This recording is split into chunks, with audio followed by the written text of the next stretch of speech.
So, what's going on, guys? Welcome back to the Kyle's Experience, episode 17. Yeah, I labeled the last episode wrong. I called it episode 16 when there already was an episode 16. So, we're just going to continue like nothing happened. This is episode 17. I got a new haircut. What do you guys think? Is it good? Is it terrible? Let me know. Anyways, yeah, and I'm feeling like just getting into our first topic that I meant to cover last week, but well, I mean, if you were there for the episode, you kind of know how that went.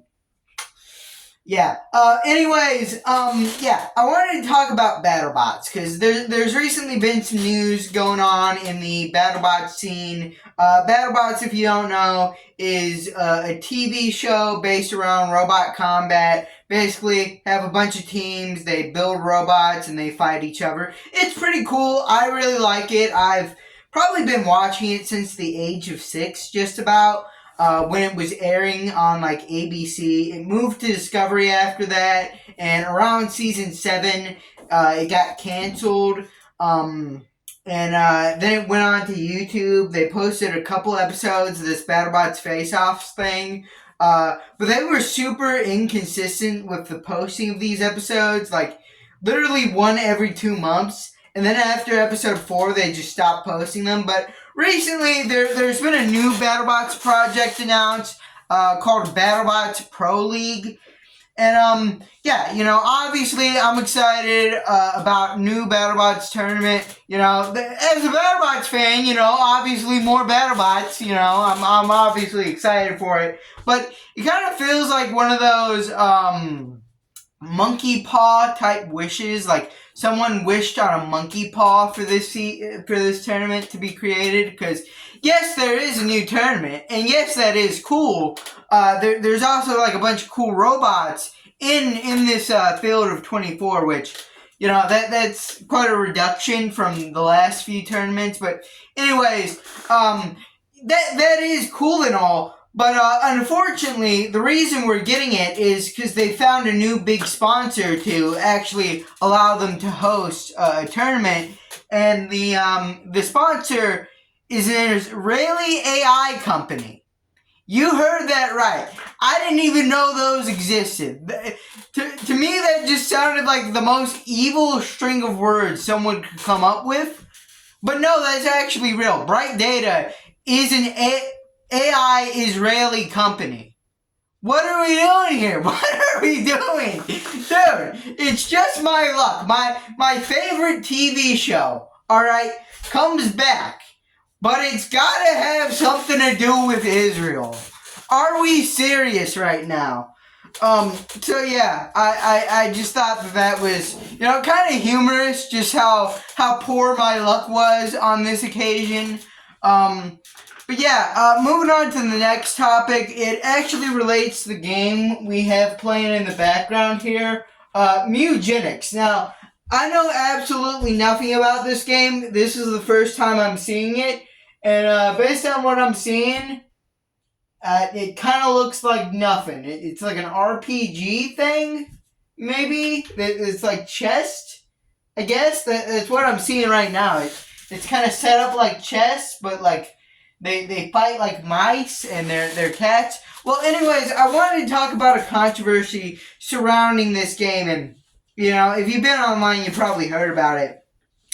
Being that a lot of YouTubers, a lot of internet celebrities cameo in this game, and a lot of them just happen to be pretty controversial. One of the main ones a lot of people are going after is H3. H3. Now, I don't really care about H3. I think it's fine to put him in the game. I don't think he's done anything dangerous or harmful. A lot of people say he's a Zionist, but I literally couldn't care less. And also, he has gone on multiple long-winded rants trying to prove he's not a Zionist, but people still call him a Zionist. So, you know what? I don't really care too much about that. I don't think Ethan Klein's like a horrible, horrible person.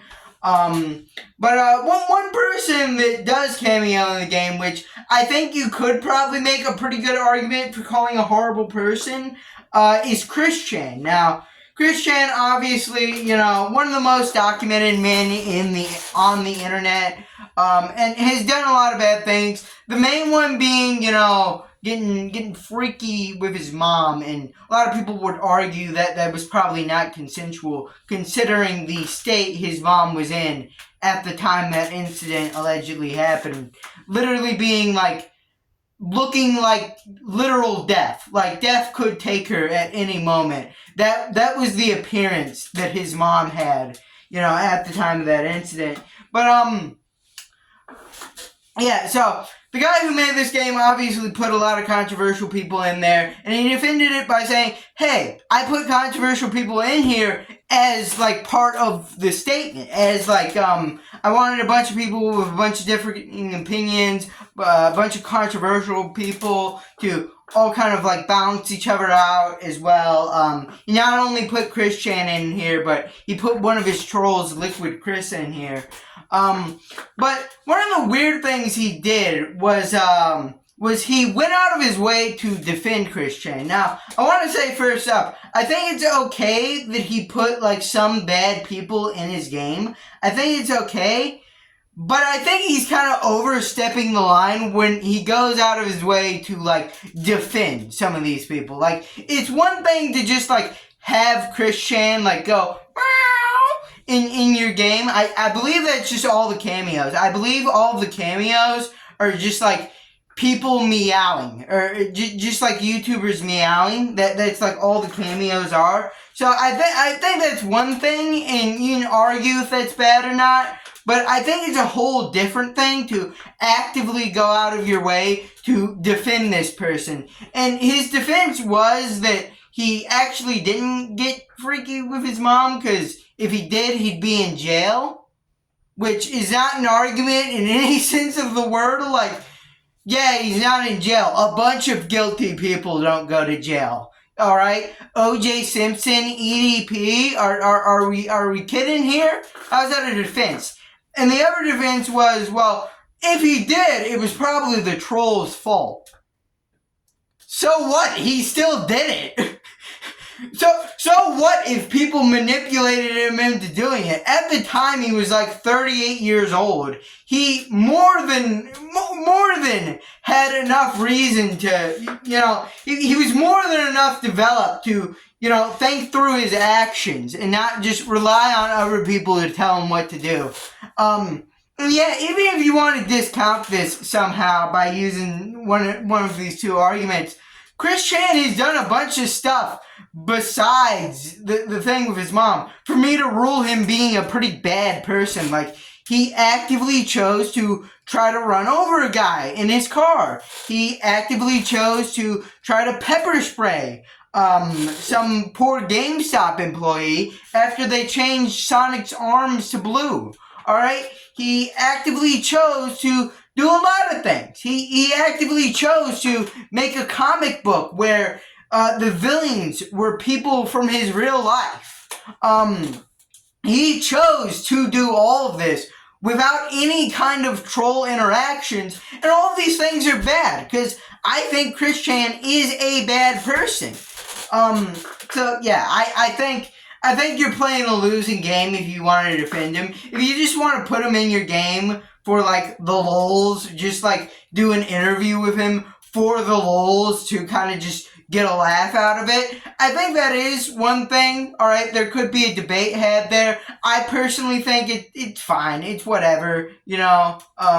We all make jokes at people's expenses. That's just kind of a more overt way, maybe pushing a joke a bit far, but I think that's, you know, somewhat okay. To actively defend the bad person, that's another thing entirely.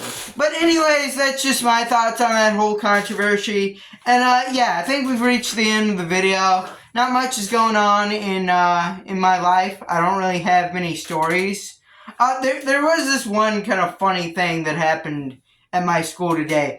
Basically, this kid walked in late, and we had this really old substitute teacher, and the teacher asked, "Why are you late?" And he says, "'Cause I'm late." And then he walks to his desk, and the teacher asks, "Do you have a note?" well, the toilet can't write a note. So that was kind of funny. That was kind of funny. Anyways, yeah, that was the video. Leave a like, subscribe, comment down below, and bye.